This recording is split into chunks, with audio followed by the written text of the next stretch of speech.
यस्य स्वयं स्वभावाप्तिर्भावे कृत्स्नकर्मणः तस्मै संज्ञानरूपाय नमोस्तु परमात्मने। चलो महावीर भगवान की जय।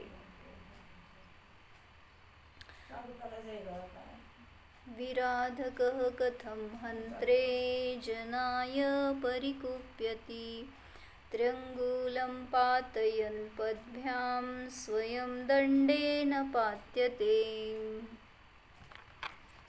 10वा श्लोक आहे, पाठ आहेत ना? अर्थ सांगा, काय सांगितलं? विराधकः कथं हन्त्रे जनाय परिकुप्यति। मग अर्थ सांगा। विराधक जीव हंत्रे जनाय म्हणजे कोणी तुम्हाला मारणाऱ्यांच्या प्रती, विराधक म्हणजे तुम्ही विराधना केली आहे आणि आता तुम्हाला तो मारायला आलाय, तर त्याच्यावर तुम्ही कुपित होणं किती बरोबर? कथम हंत्रे जनाय, का कथम परिकुप्यती, कशा रीतीने तुम्ही कुपित होता, तर का होताय, व्हायला नकोय। जसं सांगितलं त्या नांगराच्या दांड्याला जर, द्या इकडे ते शास्त्र, नांगराच्या दांड्याला जर पाय मारलं, पायाने पाडलं तर स्वयं पाडला जातोय। म्हणून सांगितलं की त्या माणसाला क्रोध करायचा अधिकार नाही। कोणाला? ज्यांनी विराधना केली आहे दुसऱ्याची, तर त्याला क्रोध करायचा अधिकार नाही असं सांगितलं। काय फायदा हे समजून आपल्याला?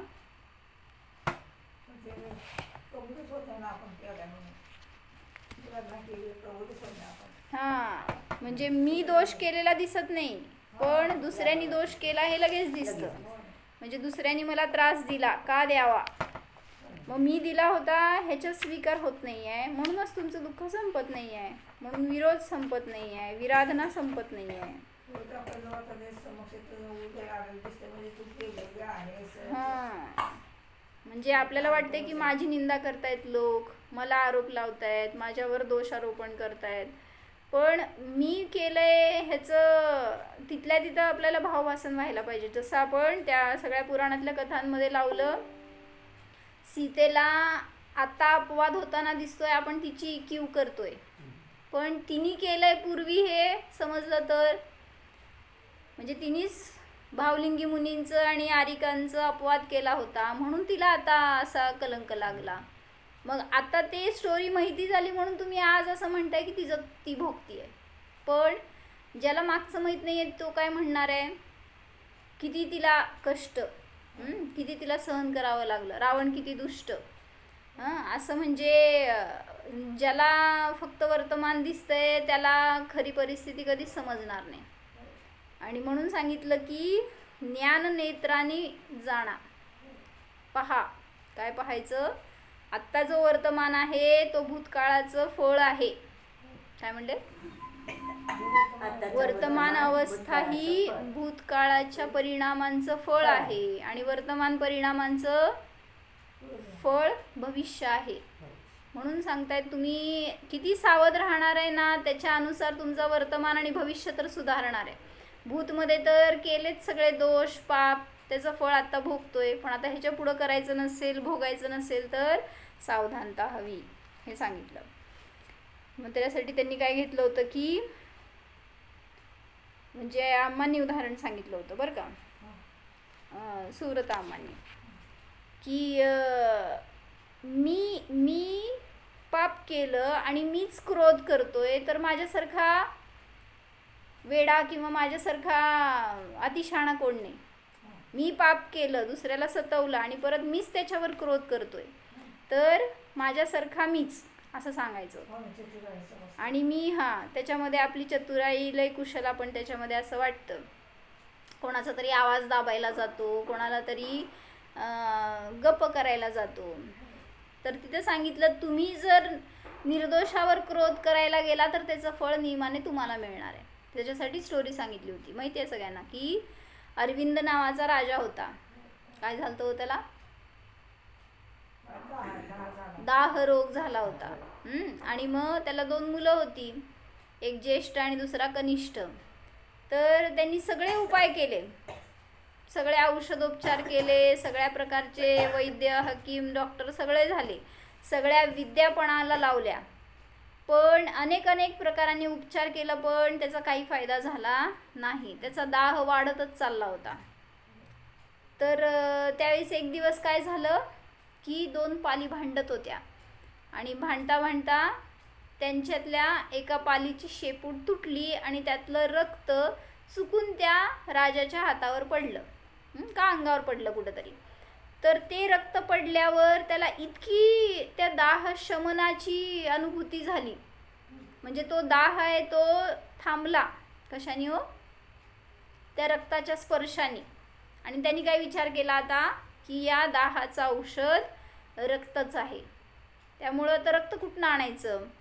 म्हणून त्यांनी छोट्या मुलाला आज्ञा दिली. म्हणजे पहिल्यांदा सांगितलं की तो महाज्ञानी होता, त्यामुळं तो आपल्या ज्ञानाने जाणत होता की मी याचा उपचार काय करावा. आता मला जर रक्तानेच शांती वाटते तर मला आता रक्ताच्या विहिरीत पोहायला पाहिजे, म्हणजे रक्ताने आंघोळ करायला पाहिजे, असं त्यांनी आपल्या ज्ञानाने जाणलं.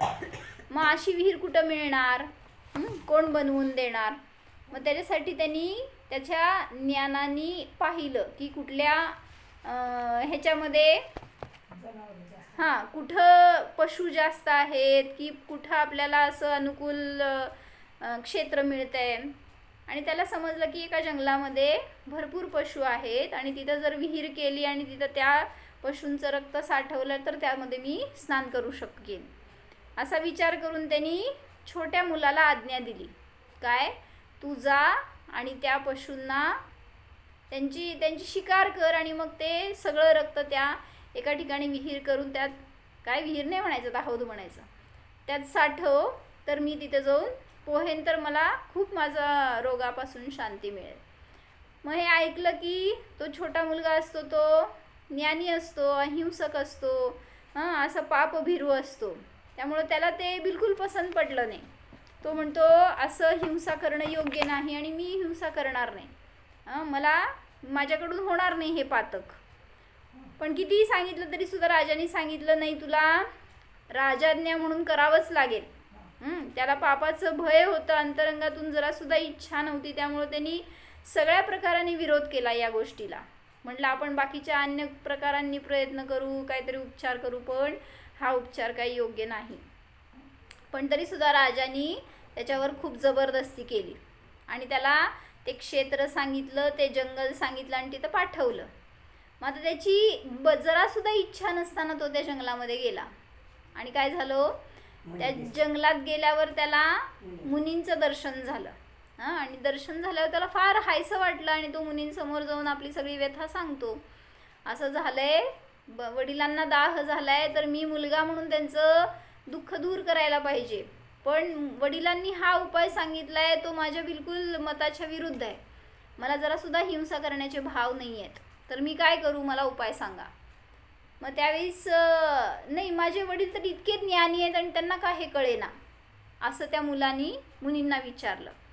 मग त्यावेळेस मुनी काय म्हणाले, मुनी म्हणाले तुझे वडील मिथ्या ज्ञानी आहेत, त्यामुळं त्यांना भलेही खूप ज्ञान आहे म्हणतोयस तू, पण तरीसुद्धा त्यांना कुअवधी ज्ञान आहे.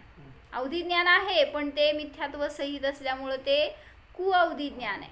आणि ते काय करतो, ज्याला कुअवधी ज्ञान आहे ते ज्ञान भावलिंगी संतांना जाणू शकत नाही. जर अवधी लावतील ते आणि जाणायला जातील तर खरे देवशास्त्र गुरु त्यांना दिसत नाही त्या ज्ञानाने. आणि म्हणले त्यामुळं तू जाऊन परीक्षा कर म्हणले मुनी त्या मुलाला, की वडिलांना विचार की तुम्ही वनामध्ये काय काय बघितलं आणि वनामध्ये मला कोणी विरोध करणारा आहे का, मी जर असं हिंसा शिकार करायला गेलो तर मला विरोध करणारे किंवा मला ते कार्य न करू देणारे कोण आहेत का, असं तू विचार आणि बघ म्हणले, टॅली करून तुला समजेल.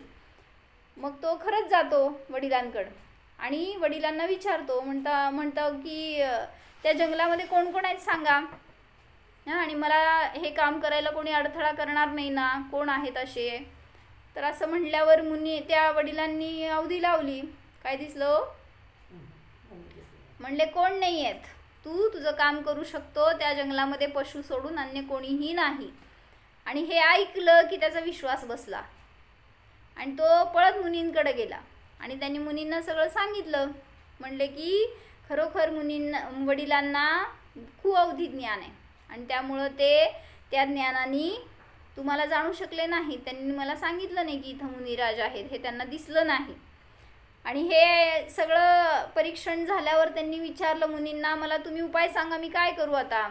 म्हणजे त्यांच्याकडून पण हे पातक व्हायला नको आणि माझ्याकडून पण हे दुष्कृत्य व्हायला नको, तर मी याच्यातून बाहेर पडण्यासाठी, रक्षण करण्यासाठी मी काय करू.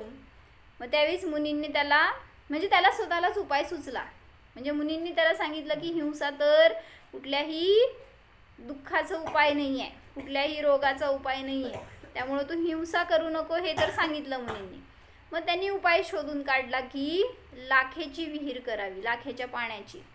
आणि अशीच लाल रंगाचं लाख आणून त्यांनी ती विहीर भरली आणि पूर्ण ते लाल बुंद पाणी असं होतं की जणू काही रक्तच वाटेल. आणि मग वडिलांना सांगितलं की तुमचं काम झालंय, विहीर तयार आहे आणि तुम्ही जाऊ शकता पोहायसाठी. आणि त्याला इतका आनंद झाला वडिलांना. आणि तो म्हणजे असे पण वडील होते पूर्वी. म्हणजे डिमांड करणं पण चुकीचं वाटतंय किती. म्हणजे मुलाचे संस्कार इतके धार्मिक आणि वडील अशा बुद्धीचे कसे काय. म्हणजे एकदम ऑपोजिट. ठीक आहे, काहीतरी धार्मिक असतील म्हणा, काही धर्माची रुची नसणारे असतील, पण इतकं क्रूर परिणामाचे. आणि त्यांनी ते हिंसा कार्य करायला लावलं त्याला. हां, रोगाच्या अधीन झालेला, ते सहन होईना म्हटल्यावर काय पाहिजे ते करवायचं.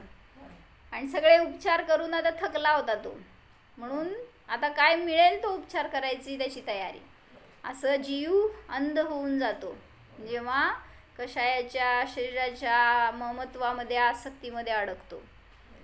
आणि त्यांनी ती लाखेच्या पाण्याची विहीर बनवली आणि वडिलांना सांगितलं तुम्ही जाऊन त्या विहिरीमध्ये पोहू शकता. त्या मुलाची पण डेअरिंग म्हणायचं की असं करून तो वडिलांना त्यात पोहायला लावू शकतोय. आणि त्याला इतकं कॉन्फिडन्स की वडिलांना कळणारच नाही काय आहे ते. आणि खरोखर तसंच झालं. वडील गेले तर त्यांना ती विहीर बघितल्या आनंद झाला. म्हणले की किती आज्ञाधारक मुलगा आहे, त्यांनी माझं किती मोठं काम केलं. त्यांनी आपलं सगळे वस्त्र आभूषणं काढली आणि पोहायसाठी म्हणून विहिरीत उतरला. आणि खरोखर उतरल्यावर त्याचा दाह शांत झाला. हां, का हो, रक्त होतं का. म्हणजे काय म्हणायचं, सायकोलॉजिकल ट्रीटमेंट असते हो पहिल्यांदा.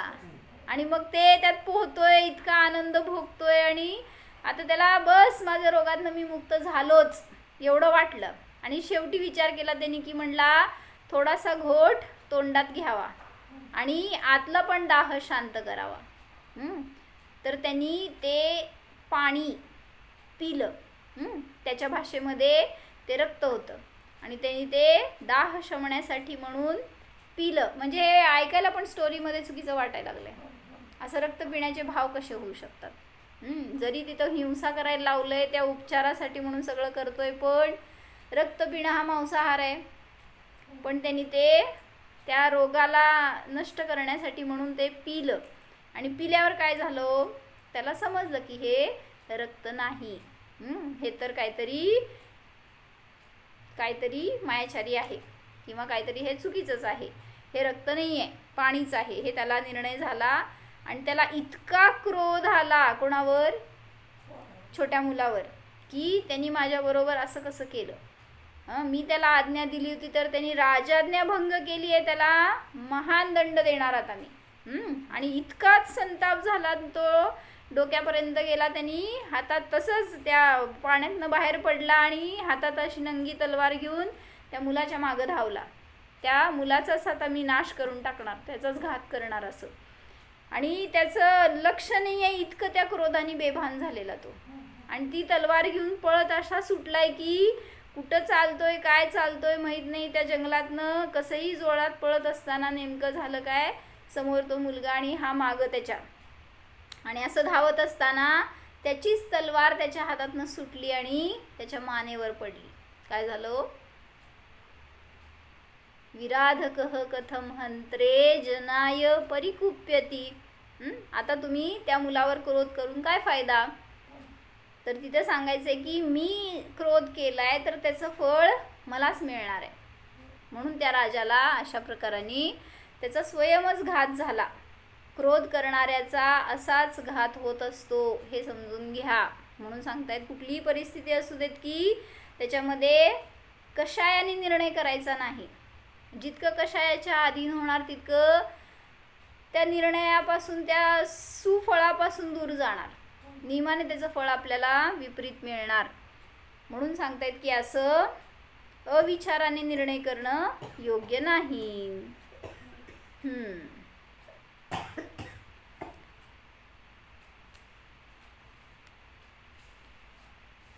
आणि काल सांगितलं होतं ना, कर्मफल चेतनाबद्दल सांगितलं होतं माताजींनी. काय? कर्मफल चेतना ही बहुलतेने एकेंद्रियांमध्ये आढळते. पण पंचास्तिकामध्ये त्यांनी सांगितलं की मुनिराजांना पण कर्मफल चेतना आहे असं म्हणा. का? कारण ते सुद्धा वनस्पतीप्रमाणे तटस्थ राहून उपसर्ग परिशहांना दूर म्हणजे भोगतात म्हणा, दूर करतात म्हणा, नष्ट करतात म्हणा, निर्जरित करतात, विजयी होतात. जसं ते एकेंद्रिय त्या उपसर्गाला प्रतिकार करत नाही, तसंच इथंही मुनिराज सुद्धा त्यांच्या उपसर्गामध्ये कोणालाही प्रतिकार करायला जात नाही. मग त्यांना पण कर्मफल चेतना आहे असं म्हणा. तर त्यांनी तिथं काय फरक सांगितलं सांगा? का नाही म्हणायचं मुनींना कर्मफल चेतना आहे?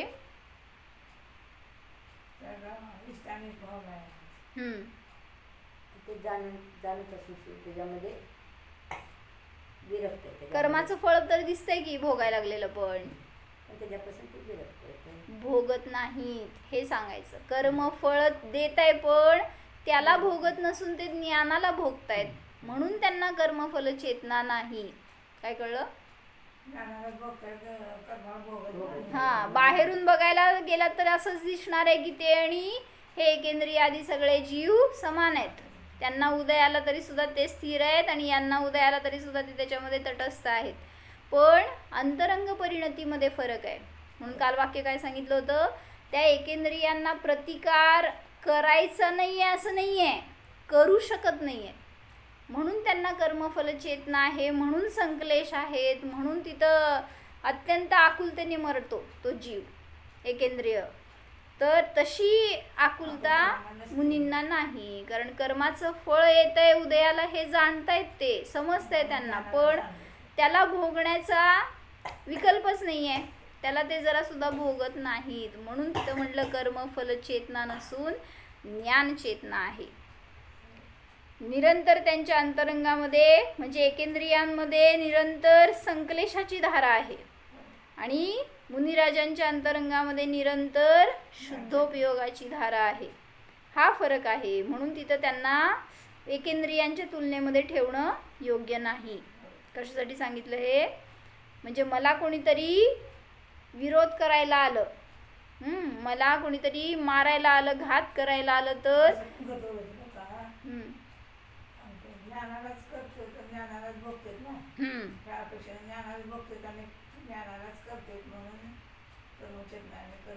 बरोबर आहे. तसंच सांगितलं की कर्म म्हणजे कार्य आहे. मग ज्ञानाच्याच कार्याला जे भोगतात असे ते ज्ञान चेतनावाले, कर्म चेतनावाले आहेत, कर्मफल चेतनावाले सुद्धा आहेत, असं सुद्धा कुठं वर्णन येतं. म्हणजे ज्ञानाचंच कर्मफळ लावा तर तिथं ज्ञानी जीवाला हे तिन्ही चेतना आहेत असं सांगितलं. विवक्षा कशी आहे तसं. मग काय सांगत होते मी की एकेंद्रियांची अंतरंग असंच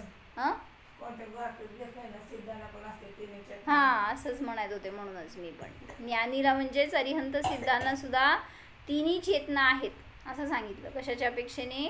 ज्ञानाच्याच अपेक्षेने. ज्ञानच हे त्यांचं कार्य आहे प्रतिसमयामध्ये. ज्ञानाचं जे परिणमन चालू आहे तेच कर्मचेतना आणि ज्ञानाचंच फळ भोगतायत ते कर्मफळ चेतना. अशा आल्यात पंचास्तिकामध्ये 2-3 गाथा तिन्ही चेतनांचं वर्णन करण्यासाठी. इवन समयसारमध्ये पण आल्या, समयसारमध्ये पण आल्यात. तर इथं सांगितलं की त्या एकेंद्रियांना अंतरंगधारा संक्लेशाची असते, निरंतर प्रतिकार करू शकत नाहीत, पण करायचे तीव्र भाव आहेत. आणि इथं मुनिराजांना सांगितलं अंतरंगामध्ये निरंतर शुद्धोपयोगाची धारा आहे, ज्ञानाची धारा आहे, त्यामुळं त्यांना कोणाशी विरोध करण्याचे भाव नाही आहेत. त्यांना त्यांच्या साधनेपासून फुरसत नाही आहे, तुमच्याकडं कुठं बघावं आणि कुठं ते वैर फेडायला यावं. म्हणजे तेवढं तरी गोष्ट घ्या त्या मुनींकडून की त्यांनी काय केलं, त्या उपसर्गामध्ये सुद्धा ते ज्ञानालाच भोगतायत.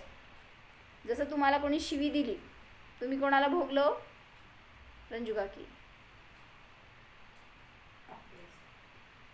कोणीतरी तुमची निंदा केली, तुम्हाला अपशब्द बोलले, तर तुम्ही कोणाला भोगलं? कोणाला भोगलं? शिवीला.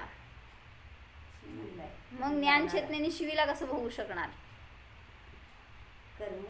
कर्मरूपात न राहता ज्ञानामध्येच. म्हणजे तिथं सांगायचंय की त्यांना कोणी अपशब्द बोलले आणि त्यावेळेस मुनिराज जर स्वभावामध्ये आहेत तर त्यांनी त्या कर्माला भोगलंच नाही, त्यामुळं ते त्यांना त्रस्त करू शकले नाहीत, संक्लेशी करू शकले नाहीत.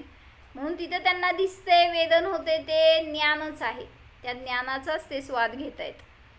ज्ञान चेतनेत राहिलेल्यांना कोणीही उपसर्ग केला असा विकल्पही येत नाही. काय म्हणले वाक्य? ज्ञान चेतनेमध्ये राहणाऱ्यांना कोणीही उपसर्ग केला असा विकल्पही येत नाही.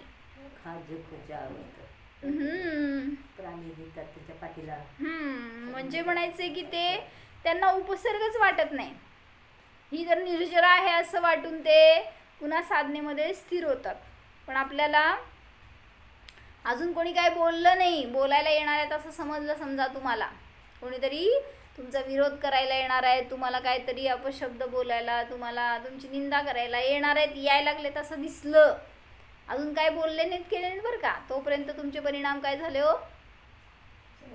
सगळी तयारी सुरू झाली ज्ञानामध्ये. ते असं बोलले तर मी असं बोलणार, त्यांना मी असं उत्तर देणार, त्यांचा मी असा विरोध करणार. काय केलं? फुकट पाप बांधलं.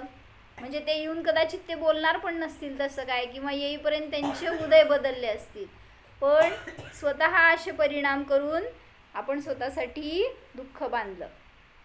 म्हणून ज्ञान चेतनेत राहिलेल्यांना कोणीही उपसर्ग केला असा विकल्पही येत नाही. आपल्याला सतत तेच विचार आहेत की त्यांनी मला त्रास दिला, त्यांनी मला दोष दिला, त्यांच्यामुळं मी दुःखी आहे. आणि ज्ञानीकडं अशी विभक्तीच नाही आहे, काय त्यांच्यामुळं हे झालं. म्हणून सांगितलं परत एकदा वाक्य, ज्ञान चेतनेमध्ये राहणाऱ्यांना, म्हणजे कोणाला हो?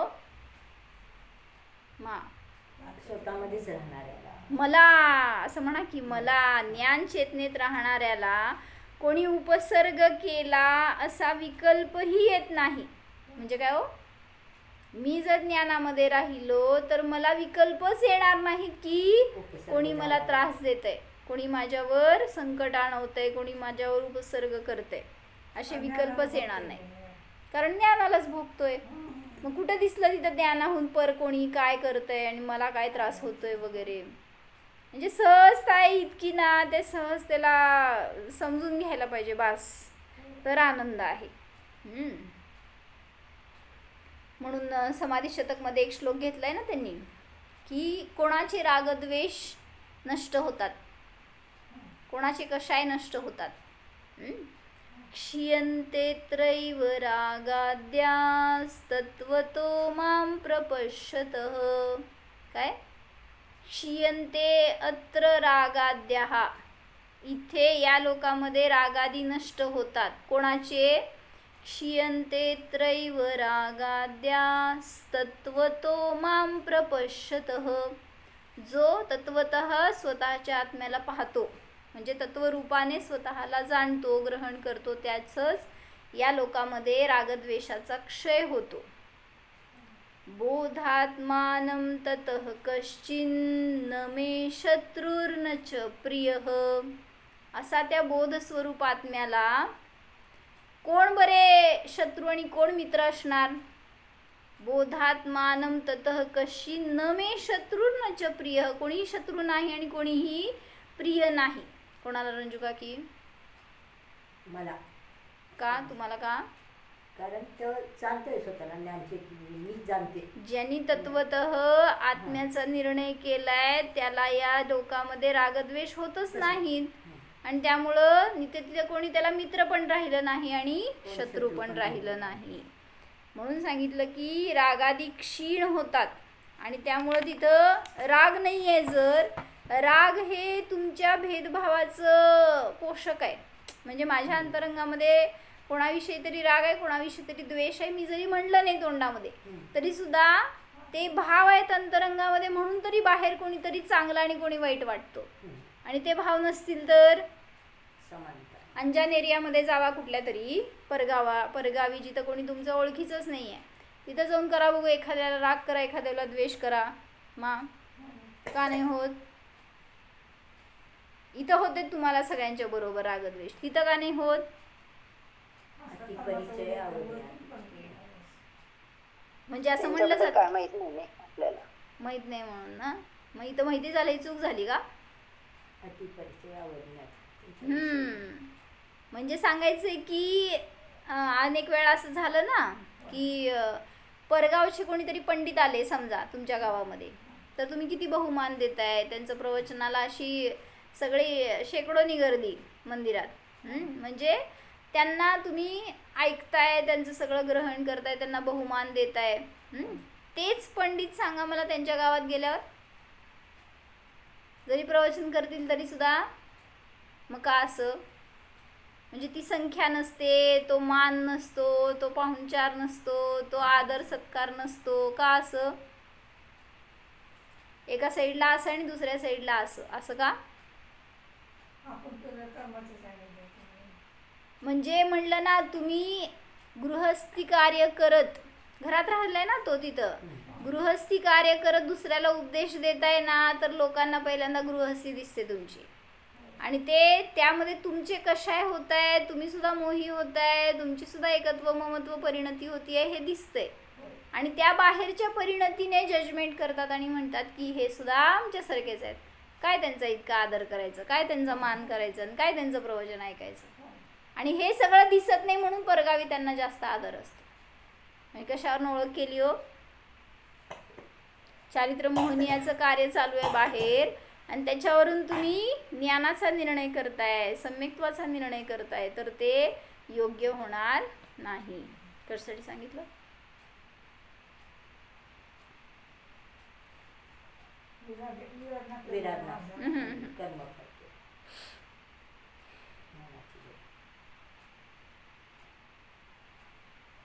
क्षीयन्ते त्रैव रागाद्यास, म्हणजे या लोकामध्ये, या क्षेत्रामध्ये, या गावामध्ये, समजा या घरामध्ये माझा रागद्वेष का संपणार, कधी संपणार, कसा संपणार?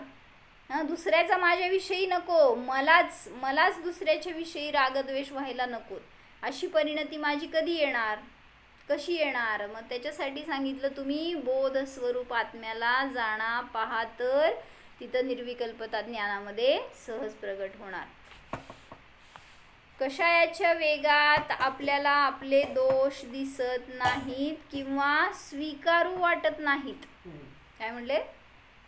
जेव्हा मला कुठले दोष स्वीकारू वाटत नाहीत तेव्हा मागं हे समजून घ्या, अविनाभाव आहे की तिथं त्या ठिकाणी मी आपले दोष पाहत नाही, माझा दोष झालाय हे पाहत नाही, दिसत नाही, स्वीकारू वाटत नाही. का? कारण तिथं कषायांचा वेग आहे. मी कशाही झालोय म्हणून तर कोणी मायाबद्दल काही सांगितलेलं मला खपत नाही, किंवा असं आम्ही चुका सांगतो कोणाला तरी दिसल्यावर, सोहळ्यात वगैरे काम करताना, करायला नकोय तसं, तर त्यांना खूप राग येतो. का हो? चुकीला चूक म्हणल्यावर राग काय यावा? बरोबर म्हणायचं का त्याला? आणि मग मी काय करायचं हो तेव्हा? मी पण त्यांनी राग केला म्हणून मी राग करायचा. काय झालं? आगीने आग शांत होत नसते. म्हणून सांगायचंय तिथं की त्या जीवाची चूक आहे हे दिसतंय मला, त्याचं फळ त्याला मिळणार आहे. त्याच्यामध्ये मार्गदर्शन करणं हे आपलं कार्य आहे, पण त्यांनी त्याच्याविषयी क्रोध केला म्हणून मी त्यांच्याविषयी कधी क्रोध करावा? म्हणून त्या ज्ञानानवमध्ये एक उदाहरण घेतलं त्यांनी की वैद्यानी दवा दिली, कोणाला तरी विषबाधा झाली होती, म्हणून त्या विषबाधेचं उपचार करण्यासाठी म्हणून त्याला वैद्यानी औषध दिलं, पण त्या औषधाने त्याला गुण आला नाही आणि तो मेला. तर हे बघितल्यावर वैद्यानी काय करायचं? म्हणजे एखाद्याला असा औषधाचा गुण नाही आला म्हणून तो वैद्य स्वतः विष पिऊन मरत नाही असं सांगितलं. म्हणजे माझं औषध बेकार गेलं, त्या माणसाचा प्राण गेला म्हणून थोडी कोणी स्वतःचा घात करतो. तसं त्यांनी क्रोध केला म्हणून मी क्रोध करणं किती बरोबर आहे? म्हणजे त्यांनी विष पिऊन मेला तर मी पण त्याचं बघून विष पिऊन मरणं हे बरोबर नाही. तसं सांगायचं आहे की तुम्ही दाखवताय ना, दोष दाखवण्याचं काय कार्य? म्हणजे बघितलं आपण दुपारी दोष दाखवतो एखाद्याचे आपण, मागं आपले भाव काय असावेत? जेव्हा आपल्याला कोणाला तरी संबोधन करायचं आहे, त्यांना मार्गस्थ करायचं आहे, आपले भाव आपण त्याला दोष दाखवायचे तर कुठल्या भावनेने दाखवणार तुम्ही? बर, अजून कर्म बंद होऊ नये म्हणून अजून जे काही केलं असेल ते सगळं मिथ्या व्हावं म्हणून प्रतिक्रमण करून माझे भाव काय असावेत जेव्हा मी त्याला दाखवणार आहे तुझे दोष असे झालेत किंवा तू हे चूक करतोयस, हे करू नकोस, हे सांगताना माझे परिणाम कसे असावेत? माझे पण परिणाम समता. जरा एलॅबोरेट करा ना, समता काय एक शब्दात काय असावेत माझे परिणाम? जेव्हा मी तुम्हाला सांगतोय की तुम्ही गृहस्थी करताय तर चूक करताय, असं मी तुम्हाला सांगत असताना माझ्या परिणामामध्ये काय असायला पाहिजे? मी पण स्वतः सुधारलं पाहिजे, मला पण. बर, अजून दोष दाखवायला सगळेजण हुशार असतात, पण त्यांचे मागचे भाव कसे आहेत ना त्याच्या अनुसार त्याचे ते दाखवणं बरोबर ठरलं जातं.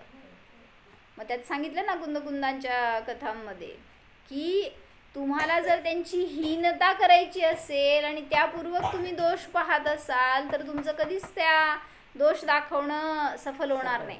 म्हणजे ते कधी त्यांनी दोष स्वीकारणार नाहीत किंवा त्याचं काय फळ दिसणार नाही तुम्हाला. आणि जर माझी अंतरंगामध्ये अशी बुद्धी असेल की त्यांच्याकडून चांगलं कार्य घडावं, त्यांच्याकडून असं दोषास्पद घडू नये किंवा त्याच्या निमित्तात गुरूंना दोष लागू नये किंवा धर्माला अशुद्ध आहारदान घडू नये किंवा त्यांना उपस्थापित करता यावं किंवा त्यांना मार्ग माहीत नाही आहे तर त्यांना मार्गदर्शन करावं, हा जर माझा भाव असेल तर मी त्यांना कितीही दोष दाखवलं तरी मला रागद्वेष होणार नाही. पण मी जर असं विचार केला की त्यांना दाखवल्यावर त्यांना राग आला तर मी सांगूच शकणार नाही. म्हणून सांगतायत ज्याला त्यांच्याविषयी न राग न द्वेष, आपला उद्देश जर चांगला असेल तर भय पण वाटणार नाही मागं. म्हणून सांगायला लागलं तिथं की आपण जेव्हा इतरांचे दोष दाखवतो त्याच्या मागं आपली पण भूमिका अशी असावी की माझ्याकडून असे दोष न घडावेत, नाहीतर मी तेच दोष करणार आणि दुसऱ्याला सांगणार हे करू नको. त्या शब्दांचा किती प्रभाव? नाहीच, प्रभाव काहीच पडणार नाही. म्हणून सांगायला लागलं तिथं की आपले दोष आपण कषायांमध्ये स्वीकार करत नाही आणि दुसरा जीव पण तुम्ही जर दोष दाखवायला गेला त्याचा कषायाचा वेग असेल तर ते त्याला स्वीकार होत नाही. म्हणून ते कदाचित ते कार्य सोडून देतो तो, पण तो दोष सोडत नाही. म्हणजे आपली भावना काय असते त्याच्याकडनं, ते पाप घडू नये, ते दोष घडू नयेत, त्याला दूर करायला आपण प्रयत्न करतो. पण त्यांनी काय केलं, तो धर्मच सोडायचा विचार करतो. जर हे असं आहे तर धर्म न करणं चांगलं, दान न करणं चांगलं, म्हणजे किती चुकीचे विचार झाले असे. त्याच्या निमित्तात तोच जीव स्वतः पुण्यापासून दूर झाला, त्या धर्मकार्यापासून दूर झाला आणि पापामध्ये गेला. धर्म करणार नाही तर काय होणार आहे, त्याच वेळेमध्ये नियमाने अधर्म घडणार आहे. म्हणून त्याच्यामध्ये कोण कारण हो? तुम्ही अधर्म केला तर कोण कारण? आपलेच परिणाम. मी त्यांना परावृत्त केलं म्हणून त्यांनी अधर्म केला. आपणच आपले परिणाम शुद्ध केले असते त्यांची आपोआप परिणाम बदल. म्हणजे तुम्हाला धर्म जास्त चांगला घडावा हे भाव होते, पण तुमची योग्यता नव्हती तर धर्मापासून तुम्ही स्वतः दूर होता. मग त्यांनी सांगितलं असं की ज्याचा कषायाचा वेग असतो त्याला अंतरंगामध्ये निरंतर प्रतिकाराचे भाव चालू असतात. काय कशाचा वेग असेल तो म्हणजे सासू आणि सुना दोघं जण एकमेकांशी खूप चांगलं वागतात. पण जर भाव असे असतील की ही सदा चुकीचंच काम करती, ही असं पाहिजे असं करतच नाही, किंवा हिच्यामध्ये असलं दुर्गुणच आहे, निरंतर काय करताय हो तुम्ही, प्रतिकाराचे भाव चालू आहेत, निरंतर द्वेष चालू आहे, वैर बांधतोय फुकट, म्हणजे व्यक्त करणार नाही, कदाचित ते व्यक्त करेपर्यंत निवळून जातील ते कशा आहे, पण फुकट किती वेळ काळ केलं होते तसे परिणाम, आणि त्याचं फळ मलाच मिळणार आहे पुन्हा. म्हणून म्हणतायत ना, सरळ तिथल्या तिथं क्षमा म्हणा, मिच्छामे दुक्कडम म्हणा, मी जाणणार आहे म्हणा, तर जाणीव करा, तर तिथं ते विरघळून जातील कशा आहे, पण आपण धरून ठेवतो ही चूक आहे. प्रतिकार करण्याचे भाव सतत चालू राहतात, यालाच कर्मचेतना म्हणतात. काय आपण कर्मचेतनेत आहे का कशात आहे, ज्ञान चेतनेत आहे. आपलंच आपण परीक्षण करायचं, दिवसभरामध्ये जर अशी चुकीची धारा चालू असेल तर नियमाने मी पण कर्मचेतनास भोगतोय. जसं सांगितलं, 2 शेजारी होते आणि म्हणजे एक जण तिथं पूर्वीपासून राहत होता आणि दुसरा शेजारी आत्ता आला होता राहायला, आणि झालं काय की दोघांचं त्यातल्या एकाची दृष्टी अशी होती की मी त्याच्यापेक्षा लई भारी आहे, माझं सगळं चांगलं आहे, भारी आहे, असं त्याची दृष्टी. त्यामुळे तो हिणवायचा नवीन आलेल्याला, आणि त्यांनी काय केलं, एक दिवस सगळा कचरा गोळा केला कंपाऊंडमधला आणि त्याच्या कंपाऊंडमध्ये टाकला. तर त्यांनी काय करायचं, त्यांनी असं कार्य केलं की आपल्याकडचा सगळा कचरा गोळा केला, बाहेर टाकायचं सोडून त्यांनी बाजूच्या त्या कंपाऊंडमध्ये त्याच्या घराच्या मध्ये टाकला. आता त्यांनी काय केलं, जो नवीन आला होता, गोळा केला, चुकून झालं असेल आणि माझंच काहीतरी चुकलं असेल, माझ्याविषयी त्यांना काय भाव झाले असेल, ते मिथ्या होय, चांगले शेजारी दिसते तुमचे. त्या शेजाऱ्याचे भाव काय होणार, तर त्यांनी एक टोकरी घेतली आणि ती भरली आणि तो गेला शेजारच्या घरी, त्यांनी बेल मारली आणि ती टोकरी त्यांच्याकडे दिली. त्या टोकरीत काय होतं, अरे फळं होती हो, कचरा नव्हता. म्हणले मी तुम्हाला योग्य दिलं नसणार आहे म्हणून मला असं मिळतंय, तर मी आता योग्यच देणार तुम्हाला. किती उत्कृष्ट परिणाम सांगा, असे कधी व्हायचे हो भाव आपले, आपल्याला शेजारी असे मिळाल्यावर ना. तर तिथे सांगायचं की त्यांनी असं वागले म्हणून जर ह्यांनी सुद्धा कचरा टाकला असता तर कधीच वैर संपलं नसतं. आणि तेवढं त्यांनी कार्य केलं तर याला किती गिल्ट वाटायला लागली, किती स्वतःची ग्लानी वाटायला लागली की आपण हे असं का केलं. स्वतः जाऊन साफ केला असेल जाऊन परत, माहिती आहे का, म्हणजे त्यांनी उलट क्षमा याचना मागितली. म्हणून म्हणायचं आपल्यातच ती शक्ती आहे की दुसऱ्याला आपण विरोध करायचा का दुसऱ्यांनी विरोध करून घ्यायचा दुसऱ्याचा, की चांगले परिणाम घ्यायचे आपण, म्हणजे आपल्या हातात आहे सगळं, पण आपण चुकीचे परिणाम करतो. म्हणून क्षमेची शक्ती असते ती त्या क्रोधामध्ये तशी शक्ती नसते. जशी शक्ती क्षमेमध्ये असते तशी शक्ती क्रोधामध्ये नसते, हे सांगतायत. म्हणून आपल्याला आपण सतत क्रोधापासून दूर ठेवायचं तर क्षमेचं वेदन करा. मी क्षमा स्वभावी आहे, मला कोणाचाही क्रोध करायचा नाही, मी तर जाणणाराच आहे असं जाणा.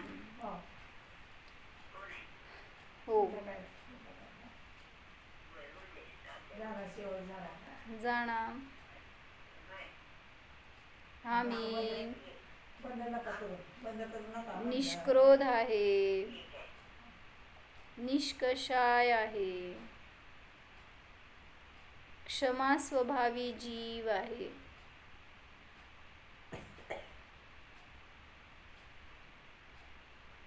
माझ्यामध्ये मान कषाय नाही, मायाचारी नाही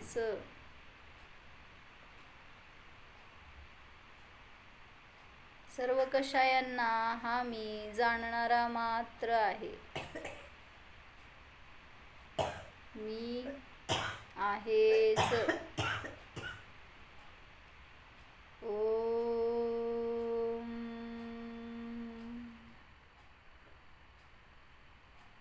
विसर. नमो अरिहंताणं नमो सिद्धाणं नमो आयर्याणं नमो वज्रायाणं नमो लोये सौवसाहुणं